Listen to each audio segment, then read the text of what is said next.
హెబ్రీలో ఎమెంట్ అంటే సత్యము అని అర్థం. ఎంఎంట్. ఒక అద్భుతమైన విషయం ఏమిటంటే ఈ ఎమెంట్ అనే ఈ ఈ హెబ్రీ మాటలో 3 అక్షరాలు ఉంటాయి. హెబ్రీ వర్ణమాలలో ఉన్న అక్షరాల్లో ఈ 3 అక్షరాలు మొదటి అక్షరము, మధ్యాక్షరము, చివరి అక్షరము. ఈ 3 అక్షరాలను కలిపి ఎమెంట్ సత్యము అనే ఒక అద్భుతమైన మాట హెబ్రీలో ఉంది.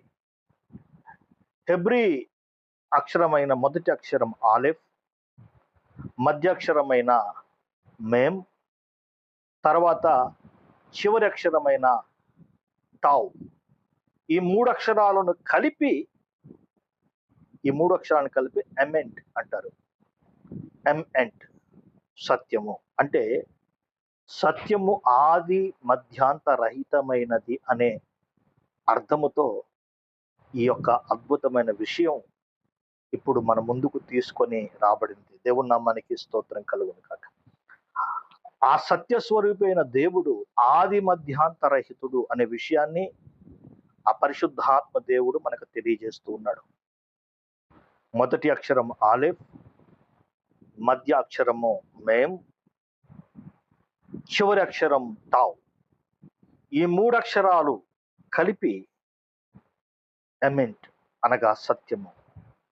ఆ సత్య స్వరూపి అయిన ఆ దేవాది దేవుడు ఆది మధ్యాంతరహితుడు అనటానికి ఒక అద్భుతమైన అలంకార రూపంగా ఈ హెబ్రీ మూలము నుంచి మనం నేర్చుకోవచ్చు. ఆ అద్వితీయుడైన ఆ ఆది మధ్యాంతరహితుడు ఆరాధనకు పాత్రుడు. సత్యము అనబడిన యేసుక్రీస్తు, నేనే సత్యమును అన్నాడు కదా యేసుక్రీస్తు. ఆయన ఆది మధ్యాంతరహితుడు. ఎమెంట్, ఆయన ఎమెంట్, ఆది మధ్యాంతరహితుడు. ఆయన ఆ ఆరాధనకు పాత్రుడు. ఆయనను ఆరాధించని వారు ఆశీర్వదించబడరు.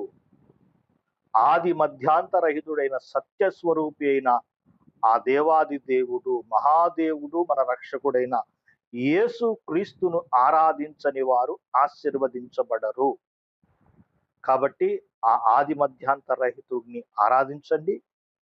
ఆ అద్వితీయుడు అనుగ్రహించే ఆశీర్వాదాన్ని అనుభవించండి. అట్టి కృప ఆ దేవాది దేవుడు మీకందరికీ అనుగ్రహించునుగాక, మనందరికీ అనుగ్రహించునుగాక. ఆమేన్, ఆమేన్, ఆమేన్.